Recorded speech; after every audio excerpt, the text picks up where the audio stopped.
preocupe, don David, por favor avíseme cuando lo tengamos. Le pido al equipo que nos grabe para también saludar a un gran amigo de este espacio y alguien que nos tiene que dar claridad en este tipo de circunstancias judiciales. Saludo con muchísimo gusto al constitucionalista y al jurista, al doctor Isaac de Paz, quien todos los viernes está aquí con nosotros para pues hablar de lo que está pasando con ese poder judicial, para explicarnos cómo es que podemos contrarrestar la injusticia.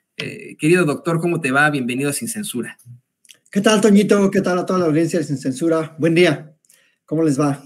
Pues aquí listos, esperando siempre esta sección que le gusta mucho a la gente. La gente siempre busca escucharte mucho, querido doctor, por la claridad que das en este tipo de circunstancias. Hoy se da el quinto informe de gobierno del presidente López Obrador, el cual estará comenzando pues en cuestión de media hora, de unos 28 minutos, estará comenzando el quinto informe de gobierno del presidente López Obrador desde Campeche, donde tenemos a nuestro queridísimo Vicente Serrano y con quien nos estaremos enlazando en unos momentos más, ahí en Campeche, pero se da este quinto informe, se da esta llegada del sexenio en medio de una serie de amparos, de golpeteos, de circunstancias muy, muy adversas provocadas por el eterno Poder Judicial mexicano. Y digo eterno porque siempre ha sido así.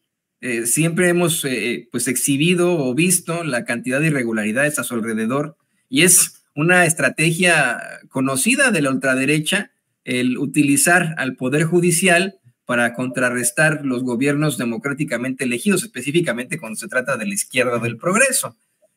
Hoy llega el presidente López Obrador a su quinto informe de gobierno, siendo bloqueado una y otra vez por la Suprema Corte de Justicia de la Nación en sus propuestas, en sus iniciativas de ley. Hoy el presidente llega incluso siendo sancionado por un tribunal electoral, siendo sancionado por jueces, siendo sancionado por ministros. Querido doctor, ¿qué nos puedes decir al respecto?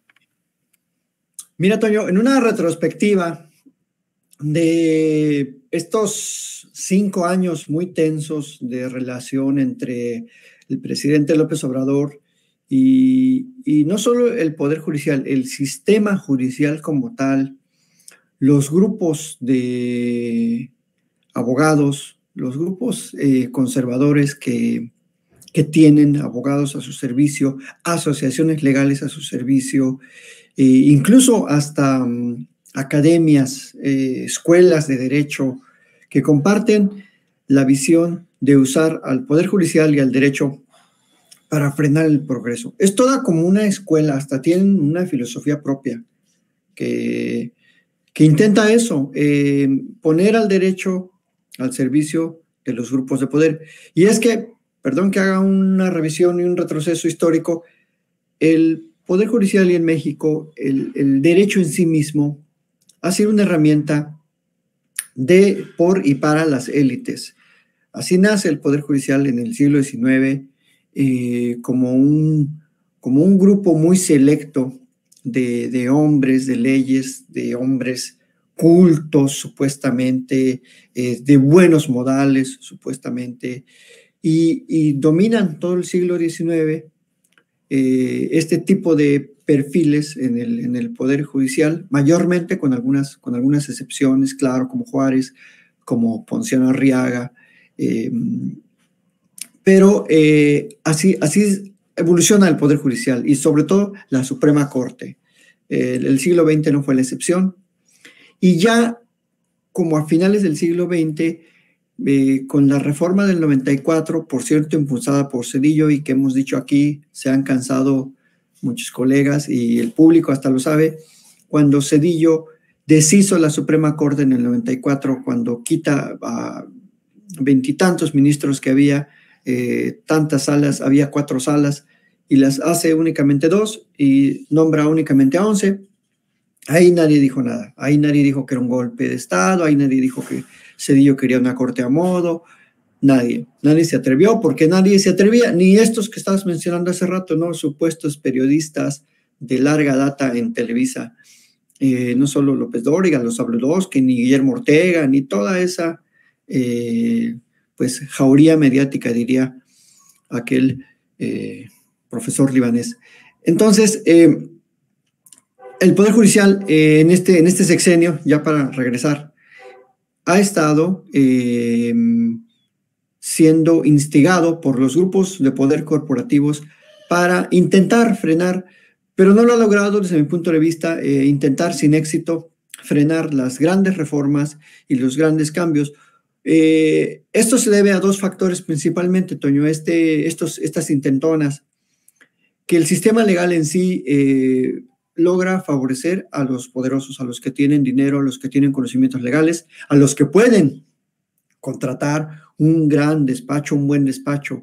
Y en este México, por desgracia, pues no se respeta la justicia pronta, expedita para la mayoría del pueblo. La justicia a veces pronta y expedita es para quien tiene las mejores conexiones, quien es más cercano a los tribunales, y esto lo logran porque tienen pues todo un despacho a su servicio.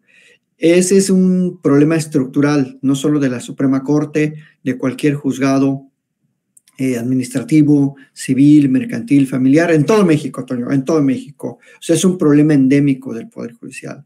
La segunda cuestión es también que ese Poder Judicial al interior sigue replicando las prácticas añejas.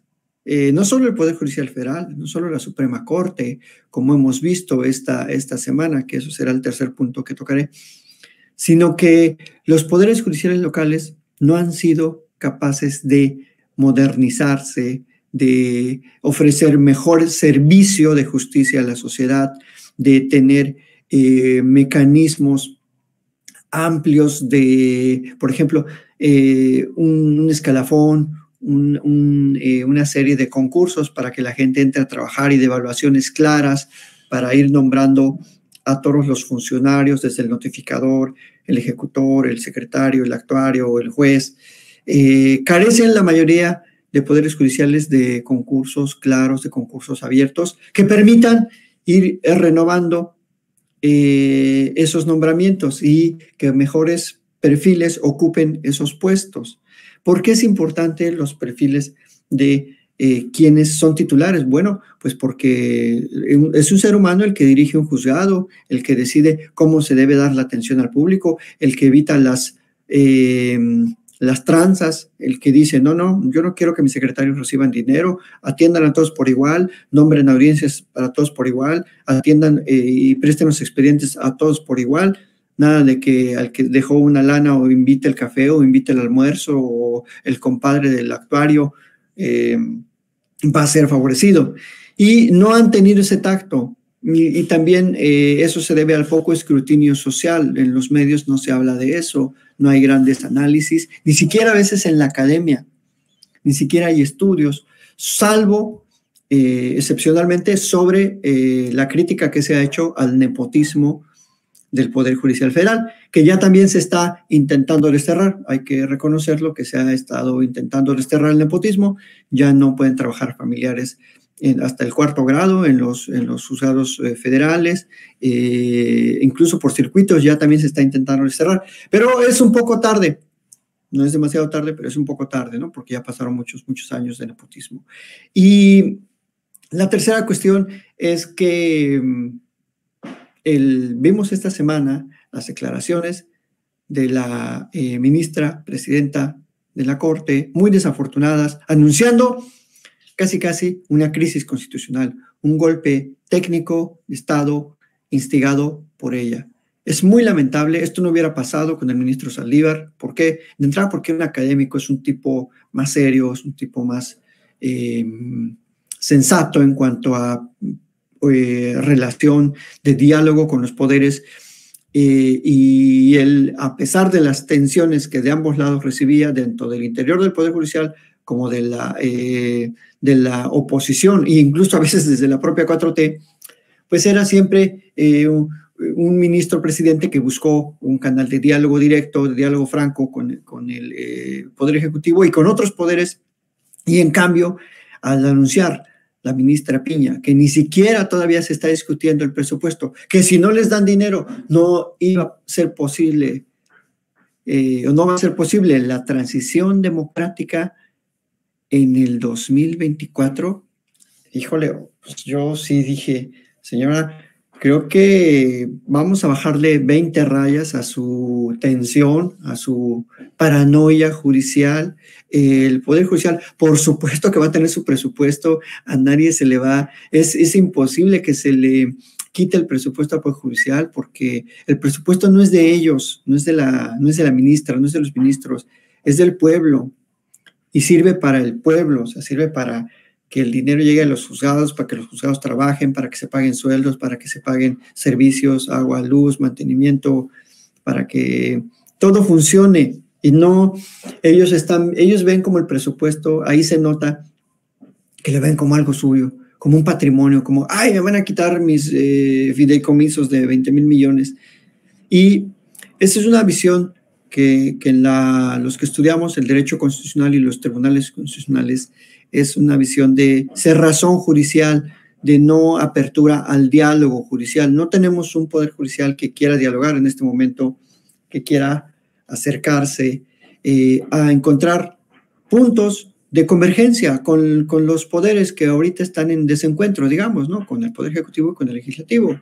Se ve luego un afán ya de choque, un afán de querer llamar la atención para tensar más la situación, cuando no es el momento y ni siquiera se le está quitando en este momento nada, ni un peso se le está quitando al Poder Judicial. Y si en determinado momento el Poder Legislativo decidiera limitar el presupuesto, pues tendrían que racionalizar el Poder Judicial su gasto público.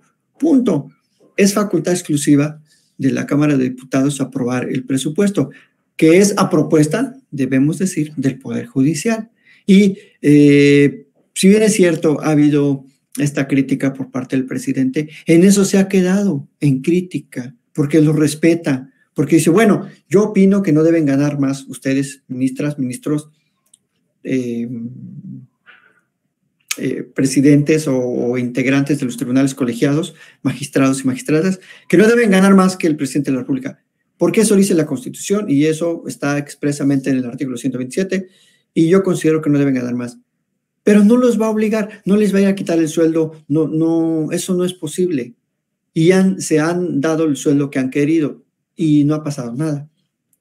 ¿Por qué? Pues porque el presidente lo único que hace es hacer una crítica directa, una crítica fundamental en la Constitución y ya. Pero no les va a ir a quitar su sueldo, no va a ser un acto autoritario de quitarles su sueldo, por ejemplo. O sea, yo no sé por qué tanta laraca en el Poder Judicial. Si no les han quitado ni un peso, ni un centavo partido a la mitad, le han reducido de sueldo a nadie. Hablando de ministros, ministras y magistrados. Entonces, ¿por qué? Porque hay un nivel de respeto. Lo que ha dicho el presidente es, bueno, yo no estoy de acuerdo en esto que hizo el INE, que hizo el Tribunal Electoral del Poder Judicial de la Federación, pero lo voy a respetar, ya no puedo hablar de la señora esa y ya.